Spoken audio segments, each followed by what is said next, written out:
Good morning, everybody. Good afternoon, wherever you are. Life is trial and error. We all know that. It's all about the experience. You really don't know what you can do until you try it and see if it works for you or not. But with that being said, let's talk about that. Let's try to do things that work for us. Stick to what works. You know what I'm saying?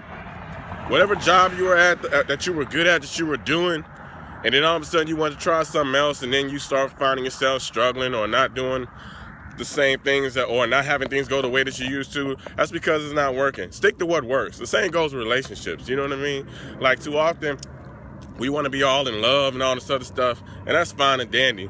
But you know, if your basis of everything was friendship, and then you all want to be in love, it's like you got away from the friendship part, but the friendship part was working for you. You can still be your friend and still be in love. You know, stick to what works. You have to stick with whatever works for everybody else is not going to work for you. That's another one of the reasons we have to start paying attention and comparing ourselves to other people. You can't compare yourself to anybody because there is only one you. The same thing that goes with you and the person that you're dating or married to. You can't compare yourself to other marriages or other couples because it's only one them and it's only one y'all. Stick to what works for you. Whatever works for everybody else does not mean that's going to work for you. And you can't even go with that kind of mentality. Stick to what works. If you're good at cooking, and cooking is your thing, and it works for you, don't go try and be an accountant. That doesn't work for you just because you saw somebody else and it was making them a lot of money. You know what I mean? That works for them. Cooking is your thing. You stick to cooking, you know? Stick to what works, man. It's not hard.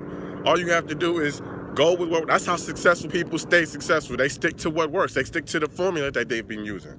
You can look at Tyler Perry. It's the same thing. He sticks to what works. He stays on top. Oprah's another one. Steve Jobs was another one. Warren Buffett, Jay-Z. I mean, all of them. Stick to what works for you because you are the only person you should be focusing on. All focus should be on you and the things that work in your favor. Don't worry about everybody else. Let them do their thing. Let those married couples do their thing. Let those celebrity couples do their thing. Let everybody that's on top, that's doing things that you think is inspiring, which is cool, let them do their thing. You do your thing. And you stick to what works for you. You stick to what makes you happy. You stick to what makes you money. You stick to what makes you successful in every facet of life. Stick to what works. Don't worry about everybody else. You just do you. Got it? What's the word? What's the phrase of the day? Stick to what works. Got it? It's Motivation Monday. Let's go.